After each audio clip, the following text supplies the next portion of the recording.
Car എനിക്ക് മാറ്റണമെന്നുണ്ടായിരുന്നു എൻ്റെ car. അപ്പോൾ ഈ കാർ എന്ന് പറയുന്നത് ഒരു 20 ഇയേഴ്സോളം പഴക്കമുള്ള ഒരു കാറാണ്. എങ്കിലും നല്ല കാറാണെങ്കിലും അതിൻ്റെ ഓട്ടോമാറ്റിക് ആയതുകൊണ്ട് തന്നെ ആ ഗിയറുകളുടെ ഷിഫ്റ്റിങ്ങും കാര്യങ്ങളെല്ലാം പ്രോപ്പറായിട്ട് മാറുന്നുണ്ടായിരുന്നില്ല.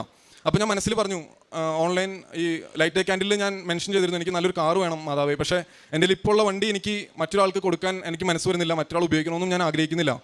കാരണം ചെറിയൊരു വണ്ടി, അത് പഴക്കം ചെന്ന വണ്ടി വാങ്ങിക്കുന്നത് തീർച്ചയായിട്ടും ഒരുപാട് സാലറിയോ അല്ലെങ്കിൽ അതിന് മാത്രം സാമ്പത്തികമുള്ള ഒരാളായിരിക്കില്ല. പക്ഷെ ആ വണ്ടി മനസ്സറിഞ്ഞ് എനിക്കൊരാളും വാങ്ങിക്കണമെന്ന് ആഗ്രഹിക്കാത്തതുകൊണ്ട് ഞാൻ മാതാവിനോട് പറഞ്ഞു, ഇതിന് ഒരു വഴി നീ കാട്ടി തന്നെ ഈ വണ്ടി ഒന്ന് മാറ്റാൻ. ഞാൻ ഡ്യൂട്ടിക്ക് പോകായിരുന്നു. ഒരു സിഗ്നലിൻ്റെ നടുക്കെത്തി കഴിഞ്ഞപ്പോൾ പെട്ടെന്ന് റൈറ്റിൽ നിന്ന് ഒരു കാർ വന്ന് ഒറ്റയിടി.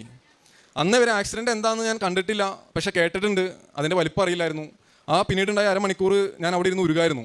പക്ഷേ ഞാൻ അവിടെ പറഞ്ഞൊരു കാര്യം, അവിടെ ആക്സിഡൻറ്റുകൾ സംഭവിക്കുമ്പോൾ നമ്മൾ പോലീസിനെ വിളിക്കുകയോ അവിടെ സഹായിക്കാൻ റോട്ടിലൂടെ ആൾക്കാർ വന്ന് സഹായിക്കുകയല്ല, നമ്മൾ ഇൻഷുറൻസിനെ നേരിട്ട് വിളിക്കുകയാണ് ചെയ്യണേ. ഞാൻ പറഞ്ഞു, എൻ്റെ മാതാവേ, എനിക്ക് എൻ്റെ കാര്യങ്ങളെല്ലാം നടത്തി തന്നെ സംഭവിച്ചു.